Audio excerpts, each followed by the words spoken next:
பால் போட்டு பேசாத சிக்ஸ் அடிச்சிருக்காங்க மேட்சை வின் பண்ணிருக்காங்க லைட்னிங்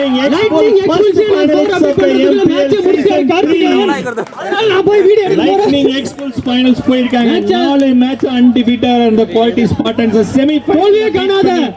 குவாலிட்டி ஸ்பார்டன்ஸ் தோல்வியை என்னென்ன காட்டியிருக்காங்க லைட்னிங் எக்ஸ்பல்ஸ் கார்த்தியுடைய நல்ல ஒரு வெற்றி ஒரே ஒரு ஆள் மட்டும் நல்ல மேட்சை கொண்டு போயிருக்காரு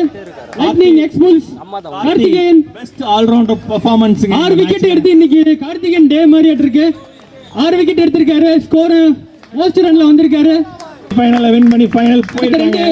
Indian rockers and royal strikers யாரு கூட மோத போறாங்கன்னு தெரியல கங்க்ராட்ஸ் குவாலிட்டி ஸ்பார்டன்ஸ் நல்ல டஃப் கொடுத்தீங்க நீ ஒவ்வொரு மேட்ச்க்கு ஒரு டவுட் இருக்கு இந்த match man of the match யாரு கொடுப்பாங்கன்னு ஆனா இந்த மேட்ச் டவுட்டே கிடையாது டீம் ஸ்கோர் பாத்தீங்கன்னா 102 கார்த்திகேயன் மட்டும் அடிச்சது பாத்தீங்கன்னா 80 80% ஆஃப் ரன்ஸ் வந்து அவரு மட்டுமே அடிச்சிருக்காரு பேட்டிங் சூப்பர் பெர்ஃபார்மன்ஸ் கொடுத்திருக்காரு மோஸ்ட் ரன்ல அவரு தான் அதிகமா இப்ப இருக்காரு அவார்டு வந்து யூனிட் 4 யூனிட் 3 போர்டோட ஜெயன் அவர்கள் கார்த்திகேயன் கொடுப்பாரு ஒரு big cheer from lightning bulls வாழ்த்துக்கள் 200 strike rate 10 sixer most six பாத்தீங்கன்னா